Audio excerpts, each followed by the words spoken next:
Hey everyone, it's Ethan Ormis back again for another video today, and welcome back to the channel, guys. We're here again for yet another video where we're finally going to be ranking my top 10 albums of 2023. Sorry, it's been a little late. Obviously, we're almost in February now, so apologies. But with that being said, let's get right into it. So I have a few honorable mentions just because they're weird, I guess.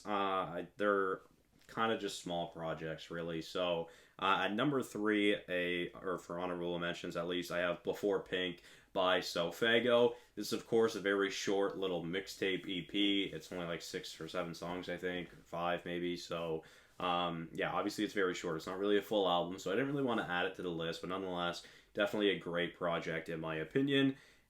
With that being said, we'll move on to number two, which is Relapse by SSG Kobe. Similarly to Before Pink by Sofago, it's only about 7 songs, I think. So, really great, and I really, really love it. Some of my favorite songs of the year were on that album, or project, I guess. But again, it's very small, so I didn't really want to add it because it's not a full project or full album for this list. And then at number one, I have the Fighting Demons Deluxe, of course, from Juice WRLD.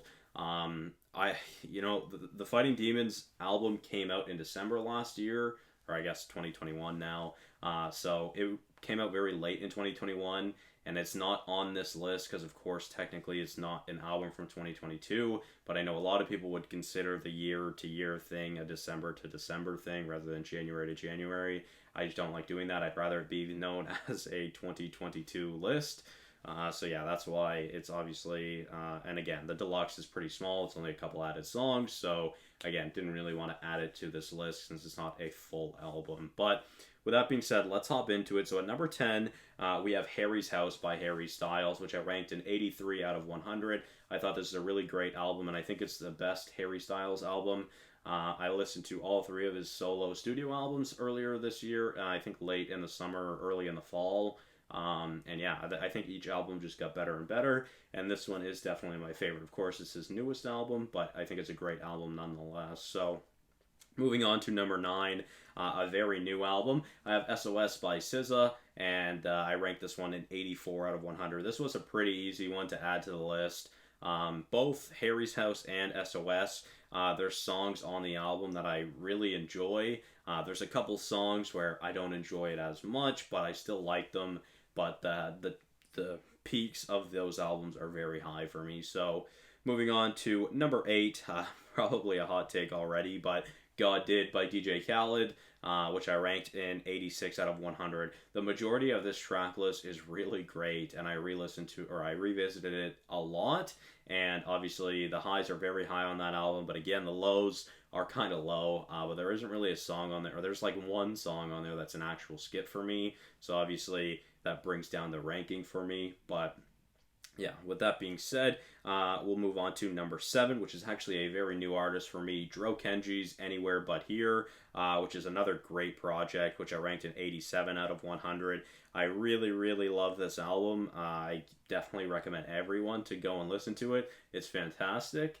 And yeah, there's like 6, I think it was 6 out of the like 13 songs on it are flawless in my opinion, and those 6 songs are fantastic. Some of my favorites of the year as well. Obviously didn't make my top 10, but still fantastic.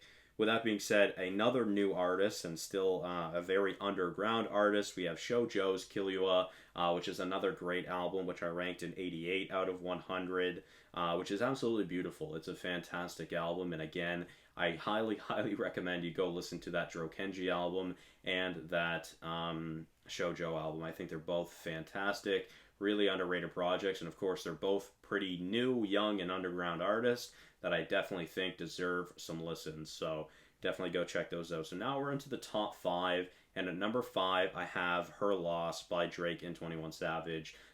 Mainly really a Drake album to finish his little trilogy, but really, really great album, which I ranked at 89 out of 100.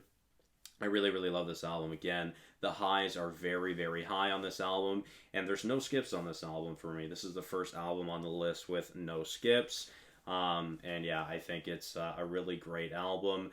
Again, really from top to bottom, there's no skips. There's obviously songs that I have that are my favorites, such as Rich Flex and others, Major Distribution. Middle of the Ocean is my favorite. Jumbotron Shit Poppin', Really, really great songs. But moving on to number 4, we have Dawn FM by The Weeknd, one of the first albums of the year that had come out in 2022. It's actually been out for over a year already now. So, yeah, this is another 89 out of 100 for me. Another great album, a very high, great album. And similarly to her Lost, no skips. Although this was an album that I actually listened to start to finish whenever I put it on because it was really, really great. And it was a really good way to start off 2022. Now into the top 3. At number 3, we have Mr. Morale and the Big Steppers by Kendrick Lamar, which are ranked a 91 out of 100. I think it's an amazing album. There is no skips on the album for me, and really I think it's basically a flawless album. And similarly to Dawn FM, it was just a start to finish listen. But this album had fallen out of my rotation pretty fast, and that's kind of why it's lower on the list, where number 2 and number 1 have been in my rotation ever since they came out. So now a very hot take incoming. You guys know I love Nav, so at number 2, Demons Protected by Angels by Nav.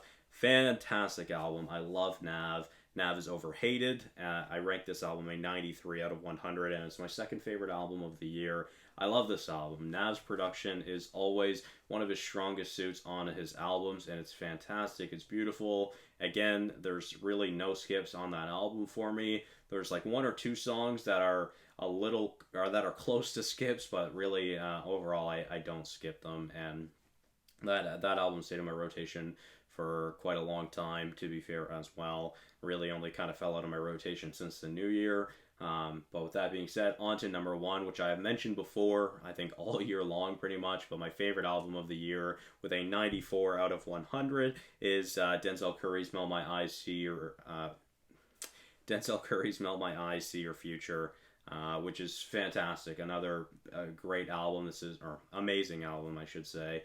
This is a fantastic listen from start to finish. There are absolutely no skips on this song or on this project, and I think you could listen to any song.